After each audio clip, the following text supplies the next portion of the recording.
Continuamos nuestra agenda académica con la doctora Lucero Telles Hernández. Ella es funcionaria de la DIAN desde 1990, docente de la Universidad Javeriana en el Departamento de Ciencias Económicas y Contables, candidata al título de maestría en Gerencia Tributaria y especialista en Derecho Probatorio y Público. Doctora Lucero. Yo dije, se perdió.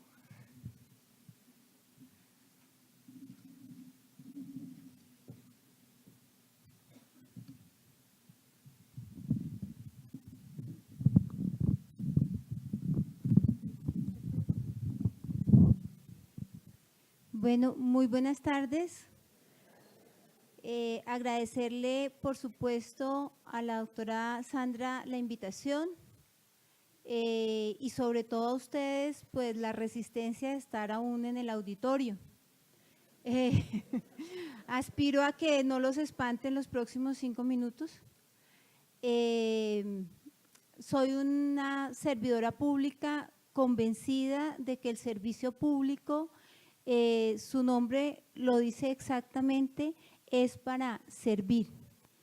Y esa ha sido mi consigna durante estos 32 años de ejercicio profesional, en donde he tenido la oportunidad de trabajar en la DIAN y de ser docente universitario.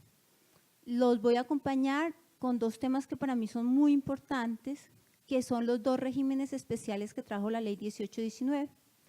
En esos 2 regímenes especiales vamos a encontrar que se crean por una necesidad sentida que tiene el gobierno nacional. Pero ante todo, pues, aunque Luis Adelmo lo dijo esta mañana, voy a mirar a ver si a mí no me pasa lo mismo que le pasó al doctor Díaz. Como dijo Luis Adelmo esta mañana, las reformas tributarias precaven un interés particular y muchos de nosotros podemos considerar que sí es un interés recaudatorio y digamos que así lo sentimos la mayoría de las personas que somos contribuyentes en nuestro país. Pero el sentido fundamental también de esta reforma fue un tema de control. ¿Y cómo controlo yo? Yo controlo transparentando operaciones. Esa transparentación de operaciones se ve reflejada claramente en los 2 regímenes especiales que vamos a revisar con ustedes en esta última sesión de la tarde, me imagino antes del conversatorio que vayan a hacer. Necesario, por supuesto, decirles lo siguiente. Vamos a hacer un paneíto de todo lo que es la Ley 1819. Es muy importante para aquellas personas que todavía no han acabado el estudio de la NIF, ¿cierto? Que sepan que esta reforma salió, ya va a cumplir 1 año, y que tengamos claro como un paneo general de esta normativa.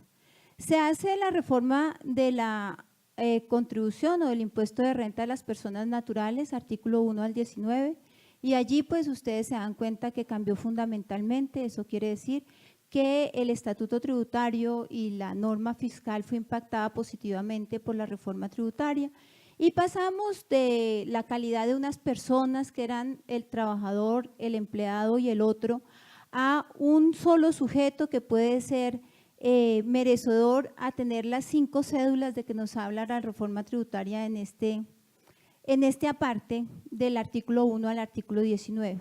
Las personas jurídicas tratadas con bastante propiedad por el doctor Luis Adelmo, que es uno de nuestros líderes en materia de reglamentación en los temas de las personas jurídicas, cambia fundamentalmente el concepto.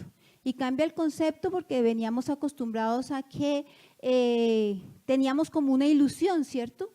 Teníamos la ilusión de que eso como que la DIAN nunca iba a entrar en las NIF y que eso como que por el lado fiscal no iba a pegar. Y entonces nos ilusionaron con el libro tributario y el libro tributario, el control de diferencias, y fuimos y nos inscribimos muy juiciosamente en el RUT, diciendo cuál era el grupo y cuál era el sistema que íbamos a llevar, y pues todos como que nos fuimos por el 2649, dijimos vamos a llevar libro tributario y como que no nos queríamos despegar de ese nuestro buen amigo que nos había acompañado durante tantos años y que ya sabíamos manejar perfectamente, y resulta que la DIAN entra en la prueba piloto que hace con los grandes contribuyentes y dice, sí, ya estoy lista para ingresar en la norma internacional y en la reforma tributaria, así nos lo deja ver con un cambio positivo en la terminología y en la adopción, por supuesto, de lo que dice el artículo 4 de la ley 1314, en donde dice que siempre que hayan dos normas, una norma contable y una norma fiscal, preferiremos siempre para efectos fiscales la norma fiscal, que es en suma lo que les explicó esta mañana el doctor Luis Adel. Esta parte, que es la parte que a mí me corresponde en esta conferencia a la cual fuimos invitados, que son la renta en el régimen tributario especial de las entidades sin ánimo de lucro, pero allí vamos a encontrar muchas cosas, que no solamente vamos a encontrar una renta del régimen tributario especial, sino que vamos a encontrar que el legislador hizo muchas modificaciones en este sentido y adicionalmente un tema que para nosotros como gobierno en este momento es muy importante y es dejarle a las nuevas generaciones, como lo dijo muy bien la persona que me antecedió en la charla, nosotros ya estamos de salida. O sea, nosotros, o por lo menos la generación mía, es la generación próxima a pensionarse en máximo 4 años. Lo logramos. En ese orden de ideas, pues nos toca dejarle un nuevo país a los milenios, ¿cierto? Y los milenios que acompañan esta conferencia tienen que tener en su cabeza que eso que traíamos en el pasado puede cambiar en el futuro. Y vamos a cambiar con el posconflicto y vamos a cambiar con un país en paz. No es fácil, no es nada fácil. O sea, yo acabo de llegar de la zona del Catatumbo, mañana me voy para la zona del Urabá a evangelizar la SOMAC. Y digo evangelizar porque es nuevamente retomar el territorio, porque siempre vamos a ser más los buenos que los que no son buenos. Y allí ustedes van a encontrar un régimen tributario que es un régimen que se llama el régimen de la SOMAC, zonas más afectadas por el conflicto armado. Y de ellas vamos a tener la oportunidad de revisar en esta charla. Alguien preguntaba esta mañana algo referente con el monotributo. Sí, el monotributo es un impuesto que es opcional, ¿cierto? ¿Por qué? Porque la persona que opta monotributo naturalmente es contribuyente del impuesto de renta, tiene más de 1.400 VTs en todos sus factores de determinación de si soy declarante o no soy declarante, pero va a poder optar esto y la norma nos trae ¿qué? Nos trae unos beneficios que son los beneficios del monotributista BEPS y del monotributista ARL. Importantísimo, importantísimo porque estas personas de estas actividades económicas que el legislador tuvo a bien tener en cuenta para que fueran contribuyentes del monotributo, ¿cierto? Van a poder ingresar. De pronto, en este año que pasó, que está pasando, no tuvo tanta acogida, pero alguien preguntaba, ¿qué se está haciendo? Nosotros hemos estado con todos los gremios, como lo decía Ingrid, y hemos estado diciéndole a todas las personas que se involucran en este campo, que son los fondos, ¿cierto? Las manejadoras de los fondos, es necesario atraer a estas personas no solamente al impuesto de renta, no solamente al impuesto de renta, sino a la contribución de la parafiscalidad para ayudar a sostener este sistema, porque entre más Colombia madure y estos países evolucionen, vamos a ser más los que ingresamos a esa gran generación de después de los 54 años, ¿cierto?, que los que vienen detrás. Entonces nosotros vamos a tener una mayor expectativa de vida.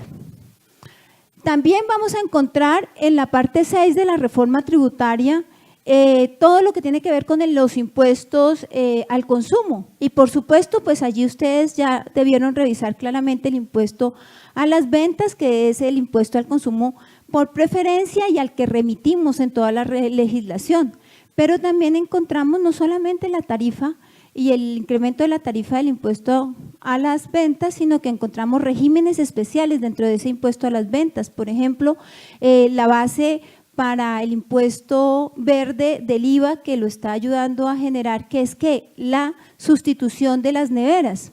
o también la estabilización del IVA en las concesiones para aquellas personas que habían empezado a hacer las 4Gs.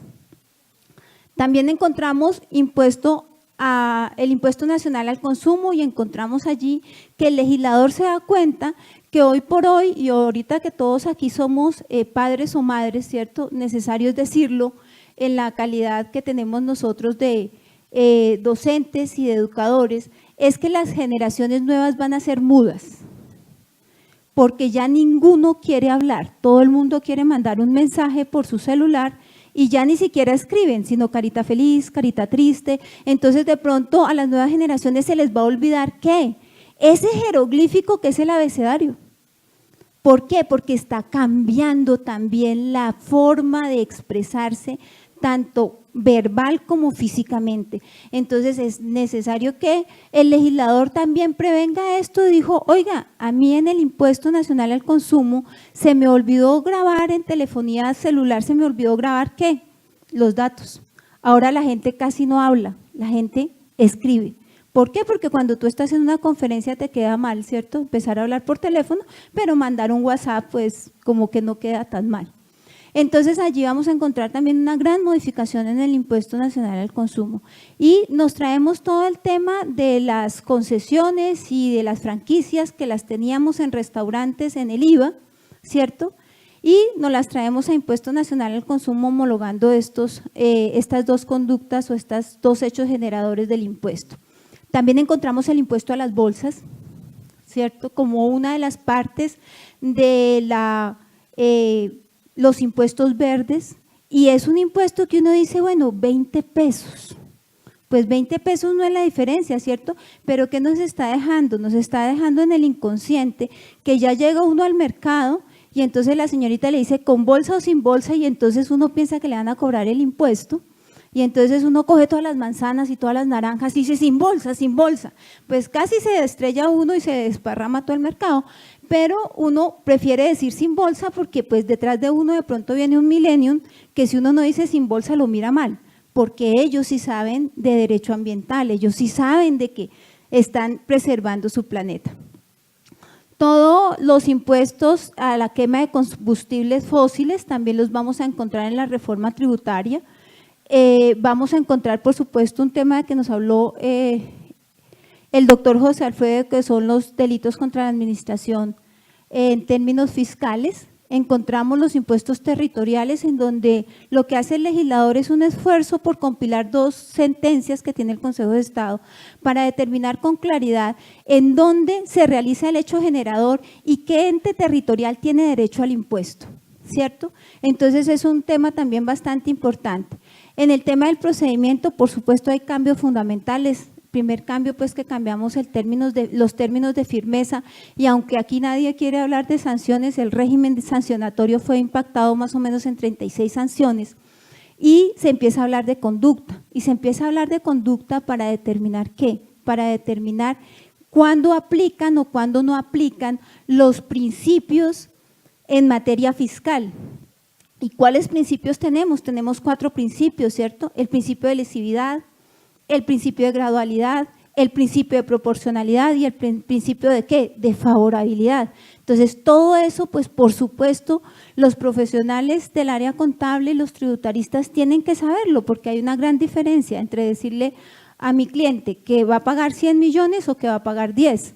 Entonces, pues por supuesto que el procedimiento tributario fue impactado positivamente. Con esto les quiero decir que el estudio debe continuar, que no se agota con una simple lectura de la reforma tributaria una vez o con la simple lectura de los decretos que vamos a tener. En entidades sin ánimo de lucro, digamos que estos 9 puntos vamos a tratar de completarlos el día de hoy de manera muy rápida. Vamos a hacer un estudio de las generalidades, la clasificación de los sujetos, los principales conceptos que ustedes van a empezar a oír en el régimen de la CESAL, la implementación de registros y certificados. Vamos a mirar también controles y actos que constituyen abuso, como decía el doctor José Alfredo, donaciones y un tema que fue la pregunta que él me pasó, que es el referente a la participación de los contadores públicos y los revisores fiscales en este tema de la CESAL.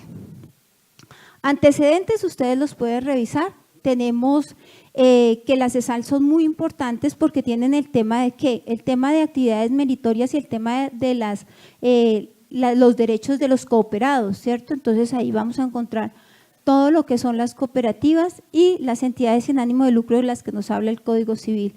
Antecedentes, el que quiera leerlos, está en la exposición de motivos, los estudios que hizo la comisión de expertos y el proyecto reglamentario que está publicado en la página del ministerio y que muy seguramente va a salir de hoy a mañana, obviamente con algunas modificaciones que fueron las que hizo la sociedad civil en observaciones al proyecto de reglamentación que tuvimos la oportunidad de redactar. Justificaciones, la verdad la justificación del régimen tributario especial yo solamente la resumo en control, ¿cierto? En control porque pues como que estaba muy de moda estar escuchando de día y de noche que con el PAE, el Programa de Alimentación Escolar, habían muchas fundaciones que se ganaban las licitaciones y no le daban de comer a los niños y que habían muchas fundaciones que estaban haciendo carreteras o estaban haciendo interventoría de obra, etcétera, etcétera. Entonces, para mí, el tema de la CESAL se resume en la razón de ser de la administración fiscal, que es el control. Lo primero que hay que decir es que los sujetos que traíamos en el artículo 22, el artículo 23 y el artículo 19 cambiaron, ¿cierto?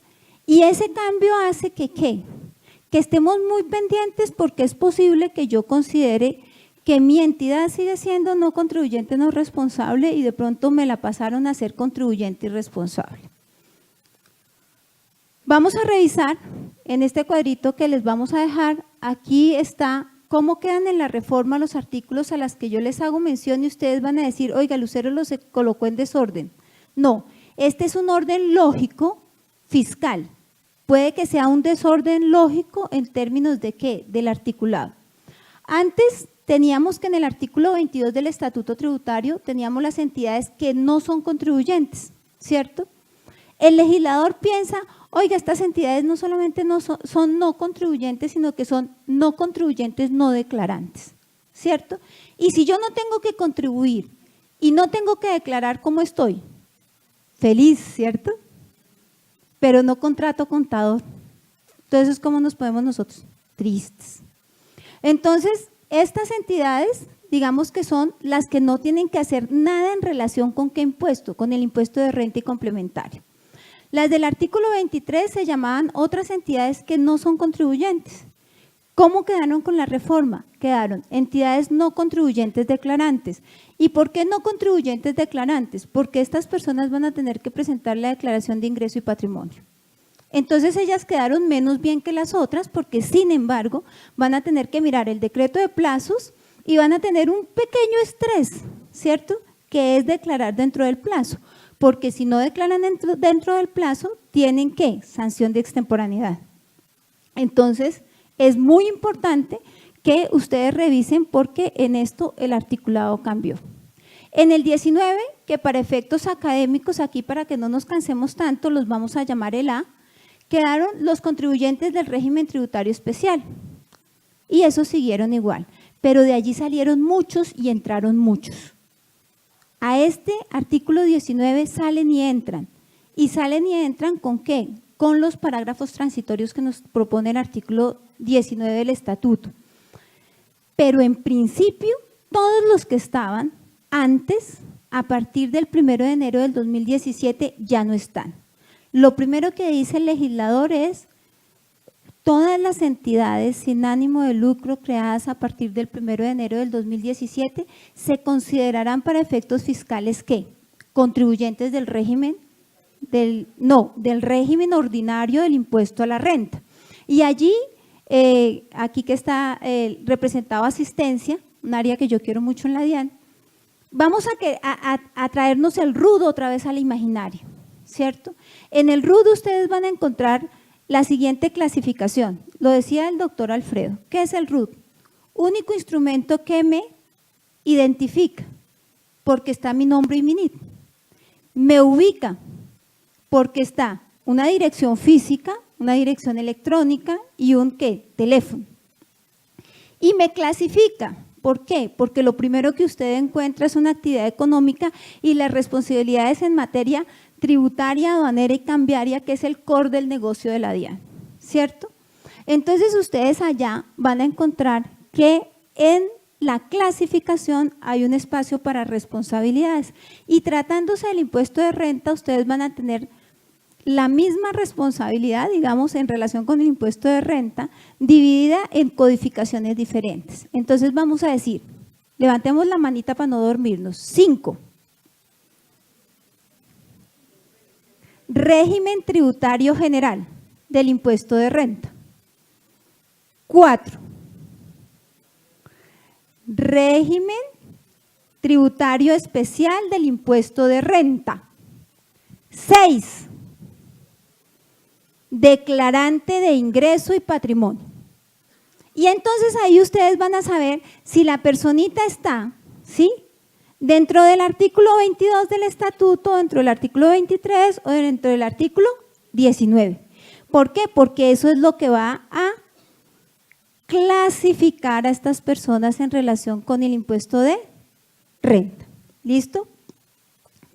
Vamos a tener que también el legislador se ocupó nuevamente de las cajas de compensación, pero a ellas las dejó igual. Solamente van a tributar, ¿por qué? Por sus actividades comerciales e industriales, ¿cierto? A ellos no les hizo mayor énfasis en ese tema. El artículo 19.4, que es un artículo nuevo, antes no existía, las cooperativas, ustedes las encontraban en el artículo 19. El legislador las saca del 19 y les crea un artículo nuevo, que es el artículo 19.4. Para hablar de ellas, como también van a estar dentro del régimen tributario especial, en alguna parte de lo que no se nombra en la reforma, vamos a clasificarlas como B para esta conferencia.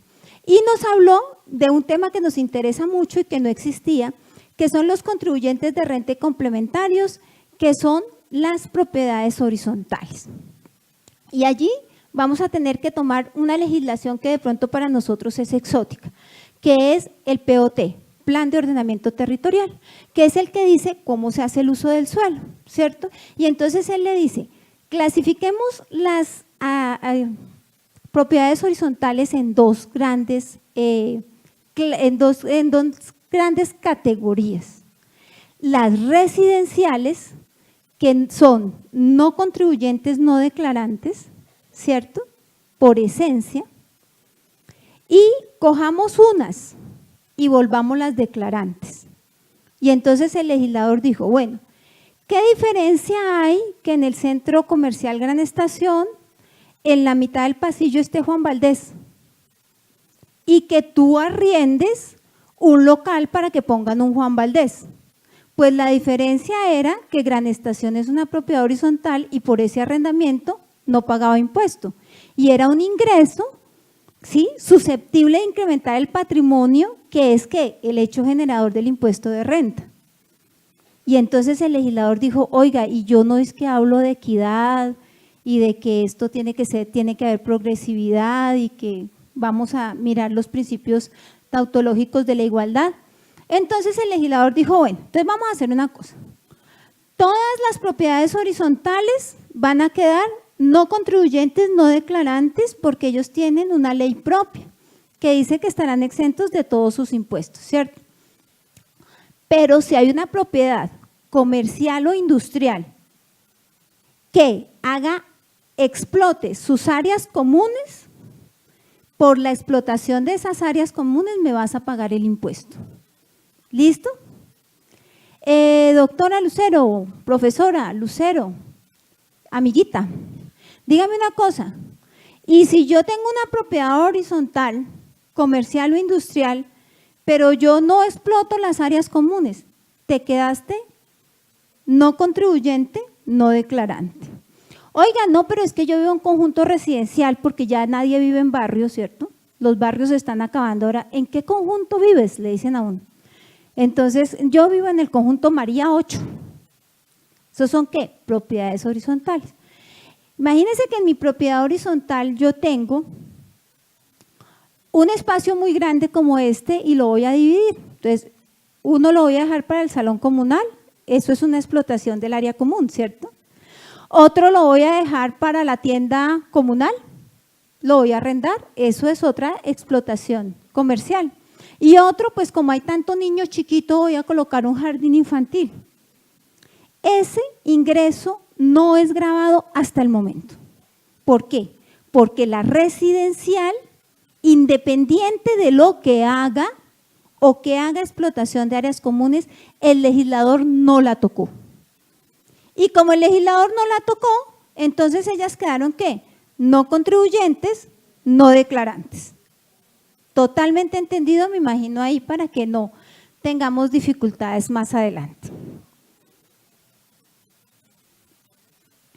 Entonces, vamos a mirar más o menos clasificadas de la siguiente forma. ¿Ustedes ven televisión? ¿Sí? Hay un programa que se llama Playa Alta, Playa Media y Playa Baja. ¿Sí o no? Listo. Entonces, unos están muy bien, otros están relajados y otros están en la mala. Entonces, vamos a mirar acá cómo quedaron en materia fiscal estas personitas que están en artículo 22, 23, 19 y sus adicionales al 19. Entonces, las entidades que antes eran entidades que no son contribuyentes, hoy son entidades no contribuyentes, no declarantes. Ellas están bien, ¿sí o no? Listo, están bien, Playa Alta. Pero tenemos las del 23, otras entidades que no eran contribuyentes y quedaron contribuyentes de ingreso y patrimonio. Digamos que ellas no están tan bien, pero podríamos determinar que esta es la zona de confort fiscal. Esta es una zona de confort porque finalmente si yo hago las cosas cuando soy ingreso y patrimonio y presento mi declaración, pues no voy a tener mayor dificultad. Entonces, esta es una primera área de confort. Del 22 se fueron para el 23 y del 23 salieron para el 22. Vamos a facilitarle a la Defensoría para que, por supuesto, lo socialice con ustedes, un cuadrito muy singular que nosotros hicimos, quién salió de quién y quién quedó con qué, y cuál es la justificación de cada una de ellas. En el artículo 19, ¿cierto? No obstante, las que se califiquen en el régimen tributario especial van a quedar, ¿qué? Como en Playa Media, ¿sí o no? Porque pues sigue siendo una zona muy favorable, porque si yo realmente soy una entidad sin ánimo de lucro y hago reinversión del beneficio neto excedente, pues yo esa tarifa del 20% que me están poniendo puede quedar en cero. Entonces, pues sigo más o menos bien. Pero del 19 se fueron para el 23 y del 23 bajaron al 19. ¿Quiénes bajaron al 19? Por ejemplo, las universidades. Las universidades en este momento, ya lo vamos a ver más adelante, son ¿qué? Contribuyentes de renta si se califican en el régimen tributario especial. Si hoy nace una universidad y no pasa por el proceso de calificación o por el proceso de actualización, ella va a ser ¿qué? Contribuyente de renta del régimen general, correcto. O sea que va a tener clasificación 5. El 19.4, que son las cooperativas, ¿cierto? Antes ellos no existían, ahora se crea el régimen de cooperativas y bajan ¿de dónde? Bajan del 19. Ellas antes estaban en el 19, bajaron del 19. Los contribuyentes de renta de propiedades horizontales que hacen explotación de áreas comerciales, de áreas comunes, quedaron en el 19.5. Pues ellas quedaron como mal, ¿cierto? Porque antes no hacían nada y ahora les toca pensar. Imagínense que hoy es ¿qué? Hoy es 19, ¿sí? Muy juiciosos ustedes estar acá. Hoy es 19 de diciembre. Imagínense que la propiedad horizontal, comercial o mixta, que no haya provisionado su impuesto de renta, el año entrante le va a decir, oh, sorpresa, tienes que pagar. Señores, no, pero es que mire, doctora, es que yo ya quité todas los Juanes Valdeses y los Popsis y los ventas de coloretes de las áreas comunes.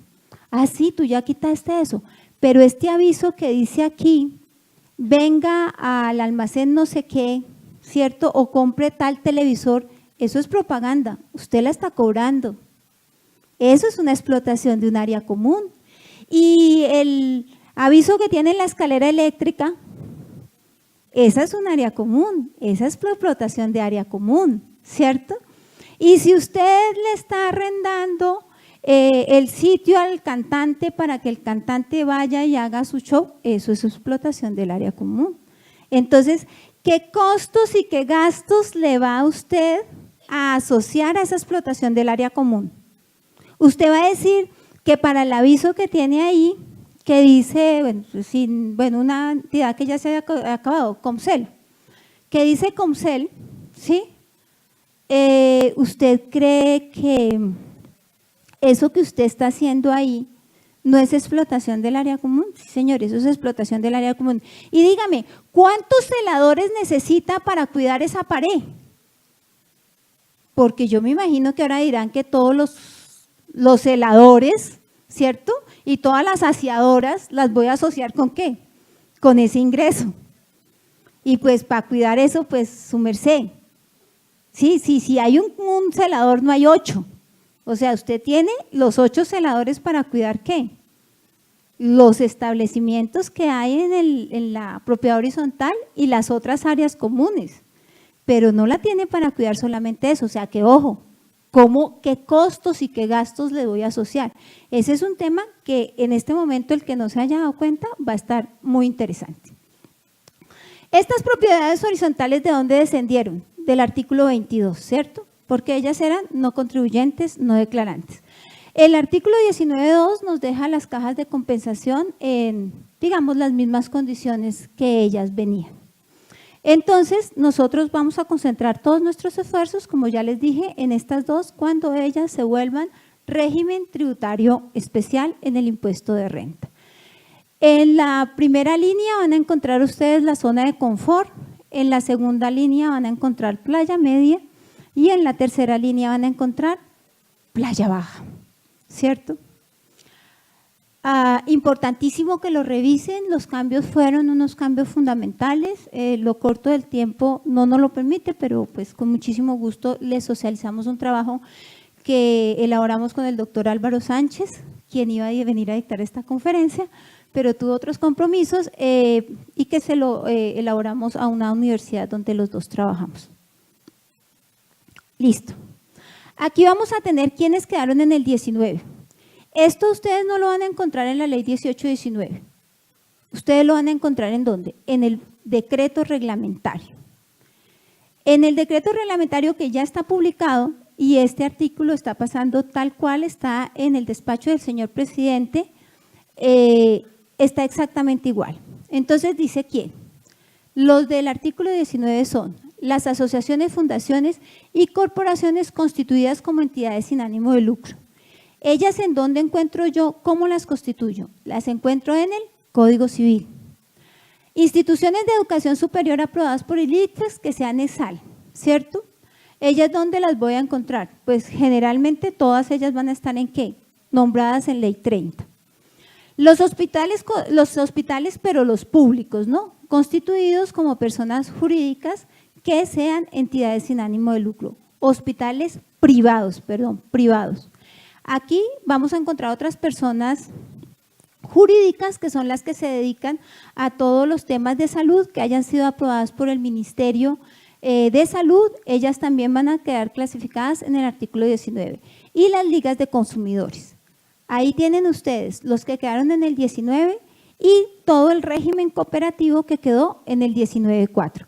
Estas son las ESAL que pueden aspirar ser ¿qué? Régimen tributario especial en el impuesto de renta. ¿Hasta ahí clarísimo? Bueno, los que están dormidos mejor porque entonces ya ellos lo tienen bastante claro. Listo.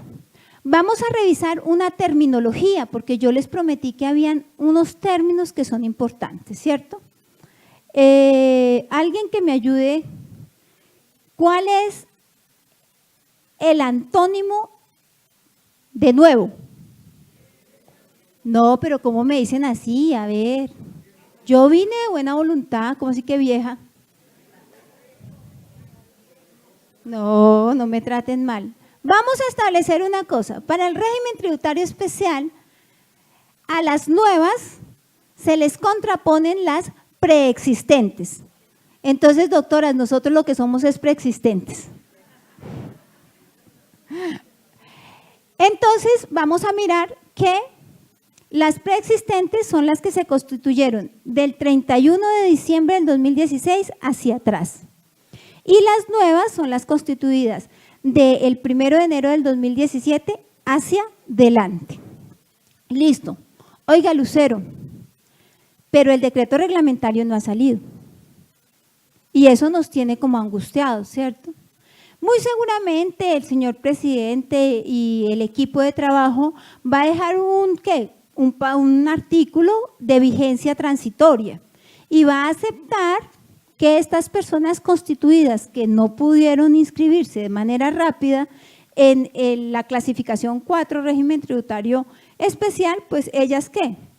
Lo van a poder hacer de una manera diferente a aquellas que se constituyeron en el 2017 del 1 de enero hacia acá. Para mayor tranquilidad de ustedes y para que, digamos que esa angustia que de pronto a mí me hicieron una donación y que yo no voy a poder dar el certificado, eso muy seguramente va a llegar en un artículo transitorio de vigencia.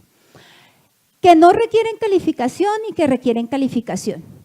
Otro término que ustedes van a tener que acopiar en su lenguaje contable. ¿Quiénes requieren calificación? Requieren calificación las del 19.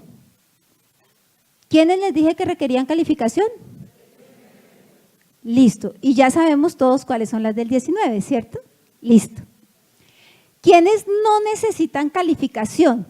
Las del 19.4, o sea, y todo el régimen cooperativo. Ellas no requieren calificación. ¿Y eso por qué, Lucero? Porque el legislador así lo dijo, o sea, como dijo la doctora Sandra, no lo está diciendo la DIAN, nosotros lo que somos aquí es repetidores de la norma, o sea, nosotros venimos a contarles el cuentico, ¿cierto? Pero eso pues no fue responsabilidad nuestra. El legislador quiso que las cooperativas y todo lo que circunda alrededor de ellas estuvieran calificadas por Ministerio de la Ley. Entonces, como ellas están calificadas por Ministerio de la Ley, no les dable a quién, a la DIAN calificarlas. ¿Listo? Ellas quedaron calificadas por Ministerio de la Ley. Que hagan solicitud de permanencia. ¿Quiénes van a tener que hacer solicitud de permanencia? Tanto las del 19 como las del 19.4 que sean ¿qué? Preexistentes. ¿Cuántas veces voy a hacer permanencia, Lucero? Una sola vez. ¿Por qué? Porque está creada la permanencia para las preexistentes. ¿Listo? Entonces nos dice la reglamentación que el 30 de abril del año entrante todos vamos a solicitar una ¿qué? Permanencia. ¿Listo? Solo es para preexistentes. Solo la permanencia es para preexistentes. Es que aquí es la línea del tiempo. Lo que pasa es que hay que compilar toda la diapositiva.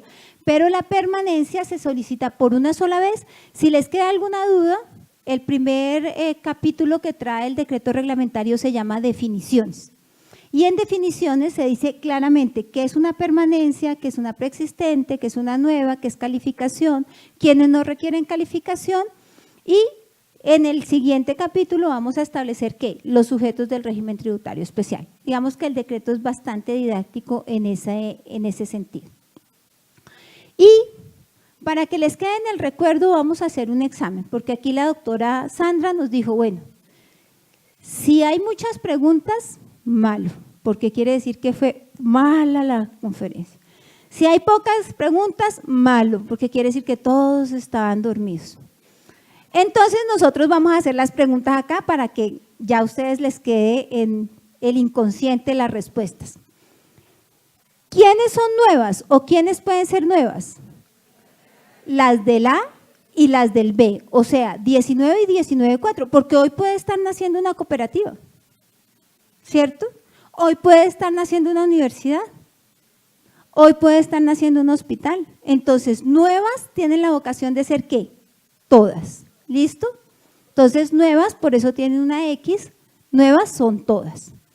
¿Quiénes son preexistentes? Igual, todas, ¿cierto? Porque pueden ser del A y pueden ser del B. Listo. Entonces, el concepto de nuevas va a aplicar tanto para cooperativas como para entidades sin ánimo de lucro, artículo 19 y artículo 19.4. ¿Quiénes pueden, siendo nuevas, aplicar a qué? A calificación, solo las del A, ¿sí? ¿Quiénes son calificables? Solamente las del A, porque las del B, ya dijimos, son las del 19.4, que son las cooperativas, y ellas están calificadas como por Ministerio de la Ley. Entonces la DIAN no las va a calificar. Listo. Permanencia. ¿Quién va a solicitar permanencia? Juntas. ¿Quiénes? Las preexistentes, ¿cierto? Y entonces, si ustedes quieren revisar la preexistencia en el estatuto tributario, se van para el artículo 19 y miran el parágrafo transitorio primero y el parágrafo transitorio segundo. Y allá les dicen quiénes son las preexistentes. ¿Quiénes van a solicitar actualización? Todas, las del A y las del B, 19 y 19.4. ¿Listo? ¿Y qué es la actualización, Lucero? La actualización es la forma en que la ESAL todos los años va a decir, hey, yo estoy aquí y quiero seguir en el régimen tributario especial. ¿Y cómo dice el legislador que yo levanto la mano? Yo levanto la mano presentando mi declaración de renta. Y en mi declaración de renta, el formulario me va a preguntar, ¿usted quiere seguir siendo el régimen tributario especial? Usted verá si dice sí o si dice no. Esa es su decisión. Pero adicionalmente a eso, usted va a tener que presentar ¿qué? Los 14 puntos que nos trae el articulado, en donde usted le va a demostrar a la DIAN que no solamente es su querer, no solamente es que yo quiero pertenecer al régimen tributario especial. Señores DIAN, yo les voy a decir por qué yo quiero y por qué yo puedo estar en el régimen tributario especial, y allí vamos a empezar a hablar de todos los términos de transparentación. Pero hay otro término, que es cancelación. Uy, qué nombre tan feo. Entonces es cuando la DIAN cancela el régimen tributario especial, y entonces se lo cancela por acto administrativo, que es susceptible de los recursos de ley. ¿A quiénes puedo cancelar? A las dos, a las del 19 y a las del 19.4. ¿Por qué? Porque haga uso de las formas del derecho, porque no haga su registro en la página web o porque incumpla con algunos de los 14 puntos que trajo el articulado que ellos deben cumplir. Pero cuando yo me voy, ¿cierto? Porque me cancelaron el régimen tributario especial en el impuesto de renta y complementario, entonces, y soy una cooperativa. ¿Las cooperativas se califican? A ver, ¿pero qué? ¿No van a dejar que me paguen la conferencia? A ver, otra vez, ¿las cooperativas se califican? No, porque están calificadas por Ministerio de la Ley. Pero si a usted la cancela la DIAN, ¿sí? Usted no va a poder ir corriendo a pedir calificación, usted va a ir corriendo a pedir ¿qué? Un término que también se tienen que grabar. Solo opera para cooperativas, admisión, nueva admisión. ¿Cuánto tiempo, Lucero, después de que me cancelan quedo en el régimen tributario general? Porque me cancelaron en el especial 3 años. Entonces aquí, como ustedes son expertos en IVA, yo ya me di cuenta todos, eso del IVA es lo de ustedes, entonces nos vamos a hacer 2 preguntas para que nos quede en el conocimiento, porque el conocimiento hay que empezarlo a pegar, ¿cierto? Andragogía. Entonces decimos, si yo me voy a ir en el impuesto a las ventas, ojo, los cambié de impuesto. En el impuesto a las ventas yo me voy a ir del régimen simple al régimen común, ¿es un proceso qué? Pero ¿cómo es el proceso? ¿Cómo es? Fácil, eso, fácil. Es muy fácil, ¿cierto? Yo digo, oiga, yo soy del régimen simple, pero ya no me voy para el régimen común. Eso es de una, ¿sí o no? Eso llega usted donde el funcionario de asistencia y le rapa el documento. Sí, claro, venga, yo lo paso y eso es fácil y tal, ¿cierto? Súper chévere. Si ven que hay trámites fáciles, si ve, ay, hay cosas fáciles en la vida. Pero si usted se va a ir, me vengo para acá que ustedes tienen cara de buenas personas allá. Si usted se va a ir del común al simple, ¿cómo es el trámite? Ah, fácil, ¿sí ve, doctora? ¿Sí ve, doctora? Bueno, otra vez. ¿Sí ve? ¿Sí ve? Bien, bien, vamos bien. Lo mismo pasa cuando usted es excluido o se le cancela el régimen tributario especial en el impuesto de la renta, siendo del artículo 19 o del 19.4, ¿sí?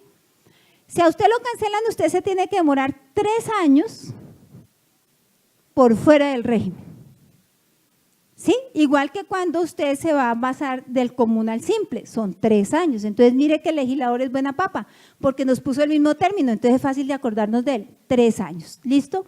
Vale. Pero si usted es una ESAL del artículo 19 y lo cancelan, ¿usted qué va a volver a solicitar? Nueva calificación, admisiones para las cooperativas, porque ellas no se califican. Pero si a usted lo sacan del régimen tributario especial, siendo una ESAL del 19, usted va a pedir una nueva calificación. ¿Cuánto tuve que durar en la responsabilidad 5 régimen ordinario? Los mismos 3 años. ¿Listo? Entonces, muy importante, ¿por qué? Porque los dos términos varían por la naturaleza jurídica que el legislador le dio al artículo 19, que son calificables, y del 19.4, que son ¿qué? Calificadas por Ministerio de la Ley. Entonces, este cuadrito es un cuadrito chévere. Si ustedes se ponen a mirar, en ese cuadrito está toda la conferencia. Listo. Vamos a revisar estos 12 puntos de manera muy rápida, porque estos 12 puntos vienen no solamente en la ley, sino en el decreto reglamentario. Entonces, les voy a pedir un favor a todos ustedes que están tan juiciosos. Los que se puedan parar, porque estén despiertos, párense.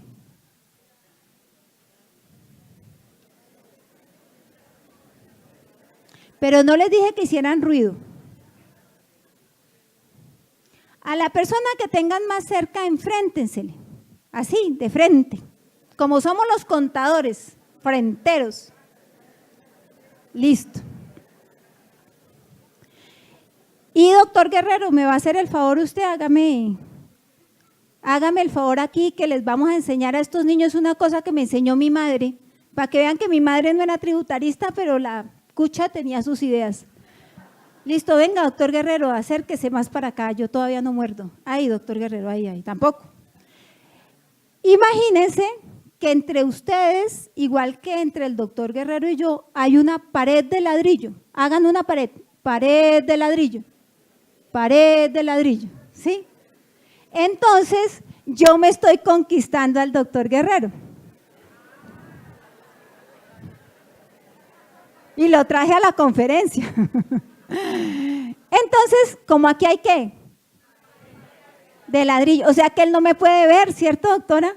No me puede ver, listo. Entonces él me va a preguntar, Lucero, ¿cómo eres tú? Lucero, ¿cómo eres tú? Yo soy alta, delgada, rubia, tengo los ojos azules, ¿cierto? 90, 60, 90. Y él, ¿a qué se va a haber enfrentado? A creerme, porque aquí hay una ¿qué? Pared, ¿cierto? Y yo tengo una voz toda ensoñadora.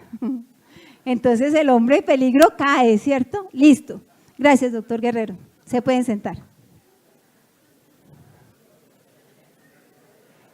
Vamos a aprender un término que se llama transparentación. ¿Listo? ¿Ya? ¿Tiempo? No, me avisan. La transparentación es como sigue. Cuando en mi casa yo era pequeña, mi mamá me dijo que yo tenía que aprender las labores del hogar, ¿cierto? Ella pensó que yo iba a conseguir un buen marido.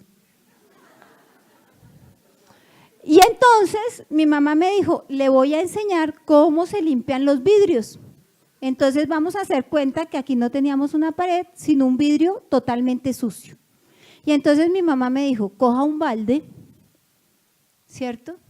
Coja papel periódico, el balde con agua, sumérjalo, escúrralo y empiece a hacer esto. ¿Y yo qué estoy haciendo? Transparentando el vidrio, o sea que yo ya, el doctor Guerrero me podría ver. Y dice, no, está indiecita. Sí. gordita, bajita, ni porque se pone dos zancos, no. Entonces me engañó. Eso mismo es el registro en la página web para las entidades sin ánimo de lucro. Es una fórmula de transparentación. Entonces, lo primero que le dice el legislador a las entidades sin ánimo de lucro es, incluidas las cooperativas, usted tiene que tener un dominio web y con ese dominio web tiene que hacer una página web.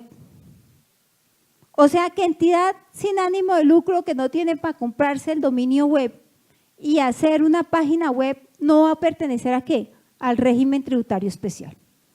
¿Listo? ¿Y para qué? Para transparentarse. Usted los 14 puntos, ¿cierto? Los va a subir en su página web.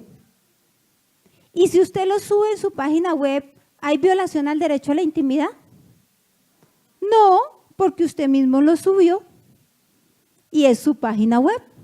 Y entonces usted me tiene que decir la verdad, ¿cierto? Ya no me puede decir que es mona y alta, porque como que no.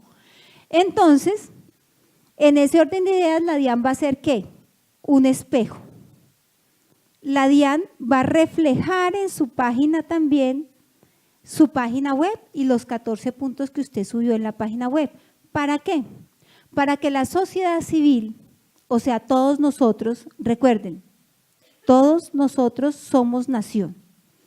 Y en ese orden de ideas todos tenemos una responsabilidad, tan solo por el hecho de estar en el territorio nacional. Todas las personas van a empezar ¿a qué? A opinar. Mire, es que esa señora que dice que tiene una fundación, eso no es una fundación, eso es una discoteca. Y adivine a quién le están contando. A la transparentación nos están contando primero a ustedes, porque es para la sociedad civil, y después a nosotros, ¿cierto? ¿Que somos qué? Gobierno. Entonces a eso hace referencia el primer punto, registro web y acceso a la comunidad. Voy a tener que pasar por una solicitud de calificación, permanencia y actualización. Para los que no lo tengan claro, ya la DIAN publicó todas las CESAL en su página web, ¿sí? Entonces ustedes pueden ya mirar todas las CESAL que están en la página web porque ya se encuentran publicadas, porque la norma dijo que antes del 31 de diciembre de este año la DIAN tenía que publicar todas las que tuviera en su registro y la DIAN muy juiciosa ya lo hizo. La memoria económica. La memoria económica va a precaver que allí usted va a tener que presentar una información, pero ¿cuál información? Si yo ya presento la exógena, ya presento la conciliación contable fiscal, ya voy a presentar todo el tema de la solicitud. ¿Qué llevo en la memoria económica? En la memoria económica usted va a llevar ¿qué? Las donaciones y los donantes, pero la memoria no es para todo el mundo, ya la vamos a ver más adelante. El empadronamiento es esta publicación que yo les dije que ya hicimos. La publicación de la CESAL en la página web es el reflejo que va a hacer la página web de la publicación que usted haga en su propia página web. Alguien preguntaba por qué tiene que certificarlas los profesionales de la contaduría. Yo lo voy a hacer muy simple, ¿cierto? Porque ustedes son fedatarios públicos y es una responsabilidad de confianza. Entonces, en esa responsabilidad de confianza lo que aspira, no la DIAN, no el gobierno nacional, la nación que somos todos, lo que aspiramos es que ustedes, como siempre lo hagan honor a ese título que dice que ustedes son fedatarios públicos. Entonces, le tenemos que creer a alguien y le queremos creer nuevamente a los profesionales de la contaduría. La actualización del régimen tributario en el RUT hay que hacerla de manera anual. Todos los años hay que decir con la presentación de la declaración de renta si yo quiero seguir o quiero parar. Pero en ese mismo orden de días yo voy a poder renunciar al régimen tributario especial, ¿cierto? De manera que voluntaria. Usted está en el régimen tributario especial y dice yo no, o sea, como que no tengo cabeza ni nada para hacer todo este trámite. Usted no va a dejar de ser entidad sin ánimo de lucro, usted lo que no va a tener que es el régimen tributario especial. Entonces usted va a poder ir a renunciar a la DIAN y la DIAN, igual que cuando usted renuncia a su régimen simple y se pasa al régimen común, lo va a hacer de manera inmediata. En el decreto también van a encontrar ustedes un trámite que antes se hacía manual, que era el trámite que hacía el Comité de las Entidades sin ánimo de lucro, que era aquellas entidades sin ánimo de lucro que traían importación de productos gravados que ellos podían solicitar una exención en el IVA. Esa proposición la van a encontrar en disposiciones comunes. Este es un tema muy importante, mire. Cuando usted le dona a una entidad sin ánimo de lucro, sí o sí, usted tiene que transparentar al donante. Usted tiene que transparentar al donante y el valor de la donación, ¿cierto? Y lamentablemente era porque ahí se estaba lavando dinero. Entonces hay necesidad de transparentar estas operaciones. Y va a haber una información específica en exógena para las entidades sin ánimo de lucro, para las propiedades horizontales, que también la van a encontrar ustedes en el decreto reglamentario, y ella le va a decir que si usted es el administrador de una propiedad horizontal, comercial o industrial, que haga explotación de áreas comunes, usted va a tener que informarle a la DIAN cuántos locales hay, de quién son, si están ocupados por su propietario o están en arrendamiento o concesión. Si están en arrendamiento o concesión, ¿cuánto vale el importe del arrendamiento de la concesión? Y de igual forma, si usted tiene áreas comunes, ¿cuántas áreas comunes tienen explotación y cuánto es el ingreso por esas áreas comunes en explotación? Pues eso es apenas natural, porque van a ser ¿qué? Contribuyentes de renta.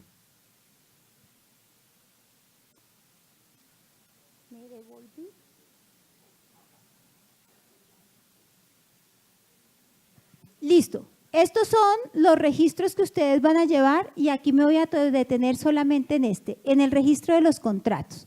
Y me voy a detener en el registro de los contratos, ¿por qué? Porque resulta que ahora, si usted contrata con los miembros fundadores de la entidad sin ánimo de lucro, usted tiene que tener un cuidado. ¿En qué? En que si usted tiene contratos de arrendamiento o tiene contratos de concesión o cualquier otro tipo de contratación como compraventa, usted va a tener que hacerlo ¿a qué? A precios de mercado. Si usted no lo hace a precios de mercado, lo vamos a entender como ¿qué? Como distribución indirecta de excedentes. Y eso es muy normal, ¿por qué? Como yo, digamos que entidad sin ánimo de lucro, no puedo tomar en arriendo porque soy miembro fundador mi casa, pues muy sencillo, tomo la casa de mi hija o la casa de mi esposo, pero esa casa la arriendo a 30 millones de pesos mensuales. Y yo me voy por el sector y resulta que las casas de iguales características están arrendadas en 1 millón de pesos. Pues ¿usted qué está haciendo? Una distribución indirecta de excedentes. Entonces, en eso van a tener ustedes mucho cuidado, porque este es uno de los términos que ustedes van a tener que transparentar. Y ahí pues las otras proposiciones ya las hemos estudiado. Vamos a entrar rápidamente a las donaciones, y en las donaciones vamos a decir que en las donaciones vamos a tener 2 tipos de personas que son donantes y 2 receptores de la donación. Entonces, en los beneficiarios receptores de la donación tenemos por supuesto a los del artículo 19 que estén previamente calificados. Si usted no está calificado, usted puede recibir donaciones, pero no puede otorgar el certificado de descuento tributario. ¿Listo? No es que yo no le pueda donar porque es que usted no es del régimen tributario especial, no, yo dono porque soy un alma de buen corazón. Yo no dono por erosionar la base fiscal. ¿Sí? Eso para nosotros es claro. Pero si adicionalmente usted tiene un buen corazón para donar y quiere llevarse su certificado de descuento tributario, le aconsejo que revise el RUT y que en el RUT de esa persona a la que usted le está donando, pues tenga la proposición de la clasificación 4. A las otras entidades también les puede donar, y aquí vamos a tener una doble característica de la red de bibliotecas y la Biblioteca Nacional, en donde ustedes van a poder llevar la donación como descuento o como deducción, a elección de quién, de la persona que hace la donación. Ya me están afanando por el tiempo, quisiera entrar a un tema que les prometí, la otra será para otra oportunidad. Les prometí el tema del posconflicto, que me parece a mí muy importante. En el tema del posconflicto ustedes van a tener que, vamos a tener la SOMAC, y la SOMAC son una proposición que suma el interés del sector privado con el interés del sector público. Y esa suma nos va a traer desarrollo de la SOMAC y empleo. En ese desarrollo de la SOMAC y empleo vamos a tener dos componentes, uno que se llama el incentivo tributario de progresividad y otro que se llama obras por impuestos. Dentro del primero, que es el incentivo tributario, vamos a contar con 3 pasos. El primero, ¿qué sujetos son para los cuales se hizo esta normativa? Esta normativa se hizo para sociedades del Código de Comercio o sociedades de la Ley de Sal. O sea, si yo soy una entidad sin ánimo de lucro o una cooperativa, ¿puedo ser beneficiario SOMAC? No, solamente sociedades. ¿Listo? Primer presupuesto, sociedades. ¿Qué tipo de sociedad? Una sociedad nueva que se instale en uno de los 344 municipios SOMAC. Entonces, 3 características. Sociedad nueva, instalación en el municipio SOMAC. ¿Qué más voy a tener que hacer? Voy a cumplir con estos 2 requisitos, inversión y empleo. ¿Dónde encuentro eso? En el decreto. En el decreto le van a dar a usted la proposición que si usted cumple con estos 3 requisitos que tenemos acá, usted va a poder ser una empresa que pueda acogerse, a una sociedad que pueda acogerse al incentivo tributario. ¿Cómo me acojo yo al incentivo tributario? Me puedo crear como micro, como pequeña, como mediana o como grande. Cada una tiene una especificación concreta en la ley fiscal. De 501 en adelante, salarios mínimos, ¿ustedes qué? Micro si es inferior a esto. Si es superior a los 501 y hasta 5001, usted es pequeña. Hasta aquí la primera clasificación. Si usted tiene de 5001 a 15.000, usted es mediana. Y si tiene más de 15.000, usted es grande. ¿Para qué sirve esto, Lucero? Para saber cuál es el beneficio de progresividad en renta. Si usted es micro o pequeña, del 17 al 21 su impuesto de renta y complementario es 0. ¿Beneficio fiscal? Sí, claro, un beneficio fiscal. Del 22 al 24 es el 25% de la tarifa. Y del 25 al 27 es el 50% de la tarifa. Listo. Pero resulta que yo no me puedo crear como micro o pequeña, me voy a crear como mediana o grande. Entonces la progresividad es del 17 al 21 del 50 y del 22 al 27 del 75 de la tarifa.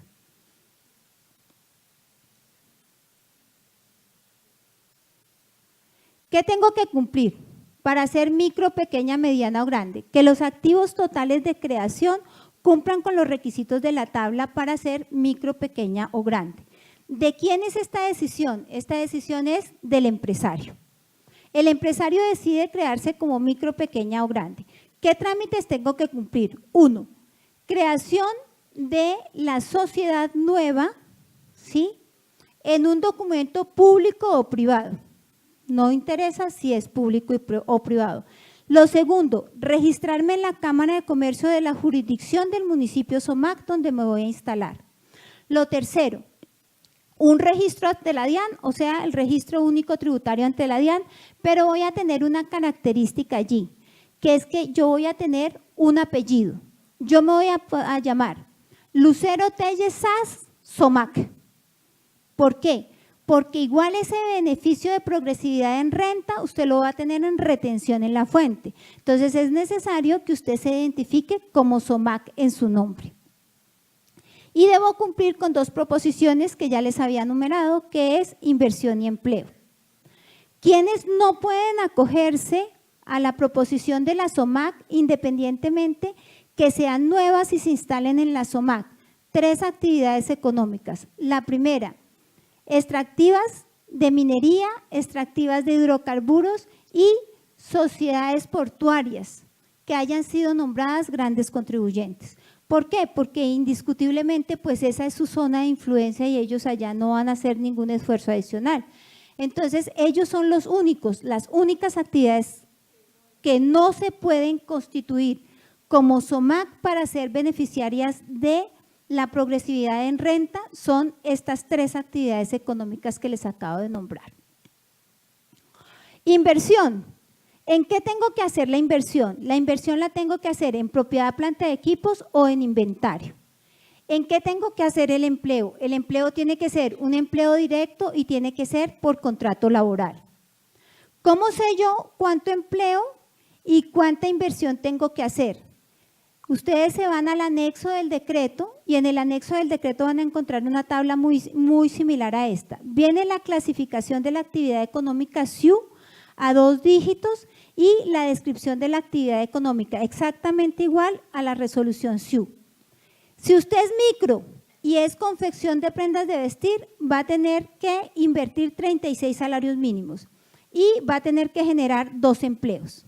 Pero si usted tiene la misma actividad económica y es pequeña, va a tener que invertir 225 salarios mínimos y generar 4 empleos. Y así sucesivamente la tabla es progresiva. Cada actividad económica la van a encontrar ustedes en el anexo. ¿Cuáles son las únicas que no van a encontrar? Las 3 que están excluidas del beneficio. Listo, entonces aquí para terminar vamos a presentar los requisitos que usted tiene que hacer si usted le va a decir a su cliente, a la persona que usted asesora o usted mismo, porque pues también pueden haber compañías de revisoría fiscal o de contadores ubicados en una SOMAC, no están proscritas sino estas 3 actividades económicas, o sea que servicios también se puede ir allá a desarrollar el territorio. Entonces vamos a tener que lo primero que voy a hacer es ¿qué? Pues seleccionar el municipio SOMAC. Es lo primero que voy a hacer, seleccionar el municipio SOMAC. Lo siguiente que voy a hacer, ¿qué es? Voy a crear y a formar la SOMAC y a registrarla en la Cámara de Comercio y en la DIAN. Lo otro que voy a hacer, pues por supuesto, es haber definido el tamaño con el que yo quiero iniciar. Pues las personas dicen, pues Lucero, si micro es 0, pues yo no soy tan, ¿cierto?, para irme a mediana o grande, pero es que pues el éxito no se puede crear pequeño. Él tiene que crearse grande porque sus inversionistas no van a permitir una inversión inferior, ¿sí?, a 5.001 salarios mínimos, o sea, le van a decir, viejito, con esto no, yo no le invierto. Entonces el inversionista va a presionar que eso sea, ¿qué?, una inversión superior, pero el beneficio sigue siendo muy atractivo porque es un beneficio ¿de qué? Del 50% para mediana o gran empresa. Voy a identificar la actividad económica para saber qué, cuánta inversión y cuánto empleo tengo que generar y voy a ubicar inversión y empleo de conformidad con el anexo 3 del decreto. Y voy a tener unos controles. Controles que ustedes van a poder revisar en el decreto, son controles muy sencillos que me voy a permitir no ubicárselos para mostrarles el mapa. El mapa es muy importante en la SOMAC. Con esto acá. El mapa en la SOMAC vamos a tener que, tenemos 344 municipios. A propósito, hay unos departamentos que están en verde. Los departamentos que están en verde no tuvieron municipios SOMAC. Fueron los únicos que no tuvieron municipios SOMAC. Pero si ustedes se van para Antioquia, que es para donde yo voy ahorita a evangelizar SOMAC, ¿cierto? Ustedes van a encontrar 55 municipios, ¿cierto? Y van a encontrar municipios muy cercanas ¿a qué? A las áreas metropolitanas y a las ciudades capital. Lucero, ¿dónde puedo mirar todos los municipios? En el decreto. En el anexo del decreto está. Finalmente, y para despedirme, les voy a decir que el otro componente que es obras por impuestos es que usted va a poder coger su impuesto de renta si cumple con ingresos de 33.610 UVTs, coger el 50% de sus impuestos, irlos y constituirlos en una fiducia y usted mismo hacer una obra. ¿En dónde tengo que hacer la obra? En la SOMAC. ¿Qué obras puedo hacer? Infraestructura vial, acueductos, escuelas, hospitales, ¿sí? Bibliotecas por educación, que está la actividad económica de educación. ¿Y eso qué va a generar? Que hayan menos licitaciones públicas y más empresarios que quieran contribuir al país. Recuerden, pagarle al país paga. Muchas gracias.